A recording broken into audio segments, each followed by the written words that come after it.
Welcome to the debate of the week, ladies and gentlemen, the one and only must-see on internet television. How to steal it from The Miz.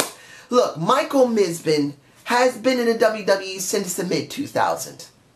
He had several personas. He was an interviewer one time. He finally became a wrestler. He worked with, John Morrison, who's now Johnny Mongo. He has gone through the Chris Jericho. He has gone through the Big Show. He has worked with John Cena. He's worked with Randy Orton to a certain extent, not much. He has worked with many people, and he has always delivered, particularly when he's been a heel. I believe his rise began in 2000, when he left working with Morrison around 2009, and by the time of 2010, beginning of 2009 is when The Miz broke off on his own and truly began to work as a true heel.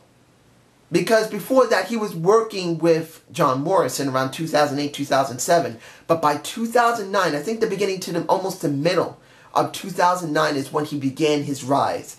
And oh my goodness, has it been a rise. He has been the most entertaining heel we have had in this country, in this country and in this world as a professional wrestler. I know that sounded totally stupid, but I had to put it because as it stands, he's been around the world at least a couple of times. Or he's been to Japan, he's been to Europe, he's been to Afghanistan, he's been to Canada, he's been in Mexico. They have moved the WWE around, and everywhere he has gone, when he is a heel, he has gotten the best heel heat of anyone that has been in the company for the near 8 years that he went and became a heel around 2009. He's been a heel most of the time for 8 straight years. And unlike John Cena, who's been mostly generic, you boo him, you cheer him, a lot of times you know he's a heel, he barely ever becomes a face. But when it's The Miz, you know 100% he's a heel or 100% he's a face. And the best persona he is just a heel. An artistic heel that he's been for like 5 years now. 4 or 5 years he's been an artistic heel. Going through Hollywood, going through theater, doing movies. He has been that type of heel. And as it stands now, he has been the most consistent heel this company has ever had. Now, I oppose this to you. I debate this with you. If The Miz leaves WWE, what will happen? Or better yet, if The Miz leaves, will WWE survive? I'm being honest here. I know you're going to say, dude, come on. They always get someone new. They always get a new heel. Yes, they do. Yes, they do. We know this. But if you look at it for what it is long term, who do you have that's a more stronger heel than The Miz? Of course, you got John Cena, who's always booked as a face, but we know he's a heel. We always know this.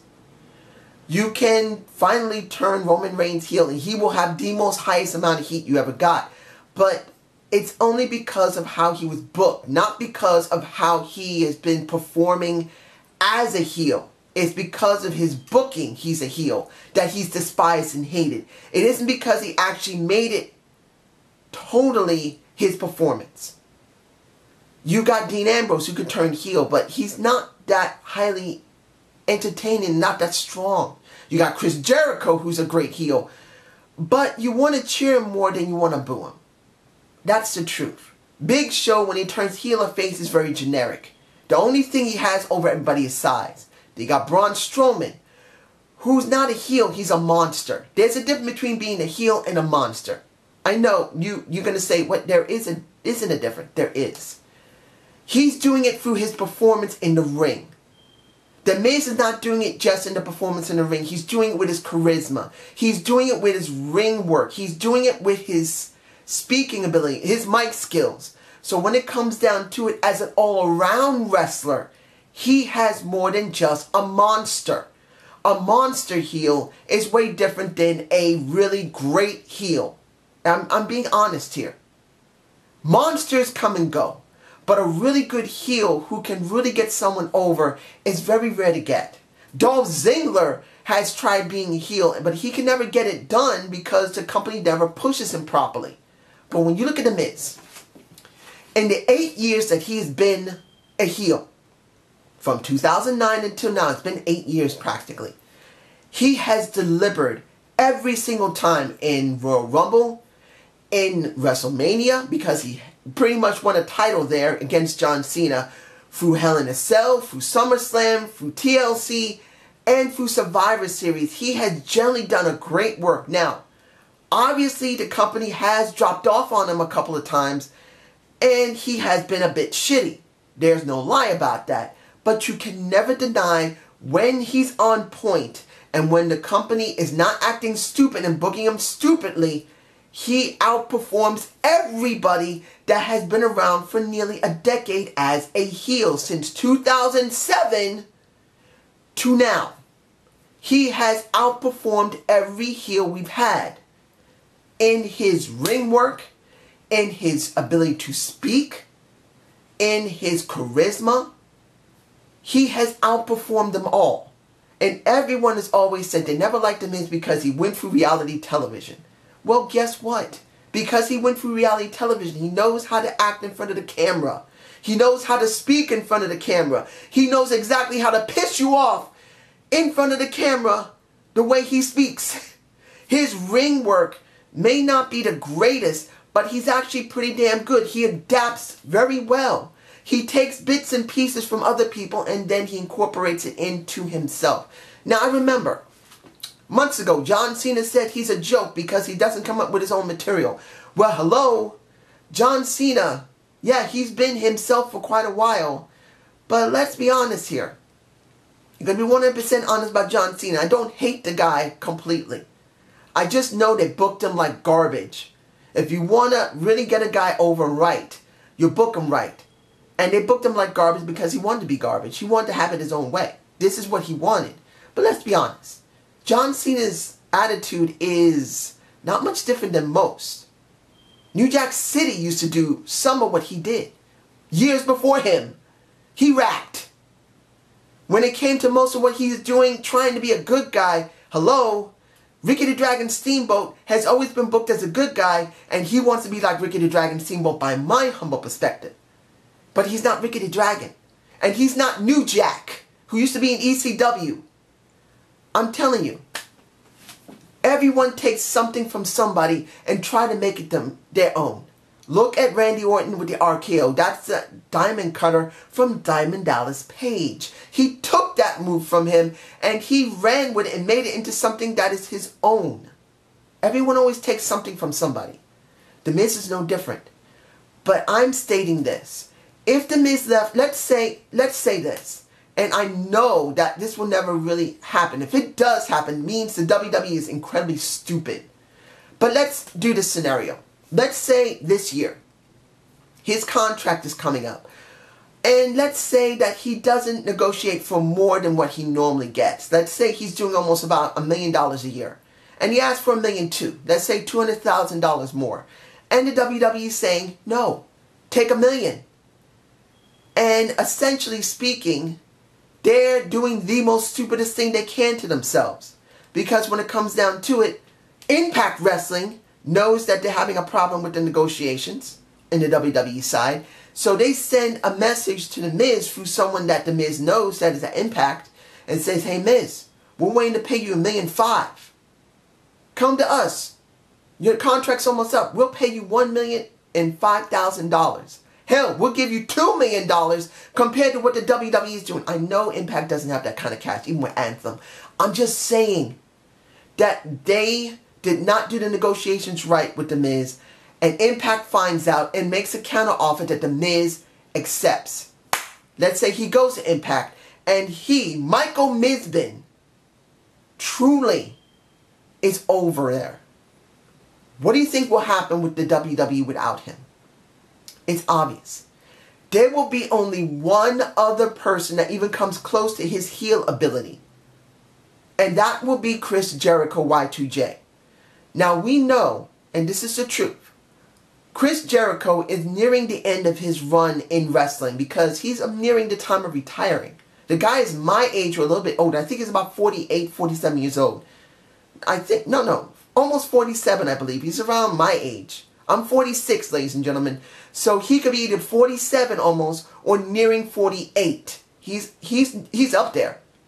So he's already been, not generally saying he's going to retire, but he's nearing the point of retirement. At least going away for a while and then maybe coming back before he turns 50. But he's going to take off for a while. WWE is not going to do well without The Miz. No matter what show you have on, SmackDown or Raw, The Miz is the most entertaining person. Who do you think is going to make the crowd angry? There's almost nobody that can do that. Braun Strowman is supposed to make the crowd hate him. And what's going on? The crowd is cheering him because he destroyed Roman Reigns. Look at Roman Reigns. He's supposed to be a face. And the crowd is supposed to love him. They despise him, not because he's a terrible heel, because they hate him. Period. The majority of the crowd still hates him. Not because he's a great heel, but because they just hate him. That's not the heat you want. That's not the heat you care about. It just isn't. And in the end, you will have no real good heels coming out of the WWE. It will be all chicken shit, generic heels that do not understand how to talk to the camera, how to look at the camera, and then work in the ring to truly piss off the crowd. The Miz has always been able to do that. He always has. And always will know how to work the crowd better than anyone in recent history. Of course, if we have the older wrestlers who used to be able to wrestle before The Miz, who really know how to get themselves over, of course, they'll get the heat back. And they may have to do that. But as recent, the most recent wrestlers you have, The Miz will truly be, well, if he leaves, because they mess up his contract, or if he gets hurt, they will have a huge vacuum when it comes to all of their heat. All of their heels will have a huge vacuum they're going to have to fill. It's like if John Cena left, which he's doing now. Look how things are without John Cena. As much as you hate him, because he's a main eventer, there's a main event feel with him. Even though you may not like the guy. Even though you want to despise the guy because of how they booked him. Because he wanted to be booked like Ricky the Dragon Steamboat and act whatever the way he wants. That's the reason why he's been the way he is for nearly a decade. And when it comes down to it, when he's there, there's a main event feel. There's this excitement. No matter if you hate him or not. The Miz gives that same feeling. But when he's gone, who do you think is going to be able to sell the people? It's not going to be New Day. They're not heels. They don't work that way. So I see it like this. If The Miz ever left because of injury or because of contract negotiation going south and he goes to Impact or retires, the WWE is going to be screwed. They do not have any good heels going into the future without him. They are just going to have a lot of generic shows and a lot of generic pay-per-views without him. But this is just my point of view. You guys, please tell me below what you think about Michael Mizman, The Miz. And have a good day. Have a good night. Peace.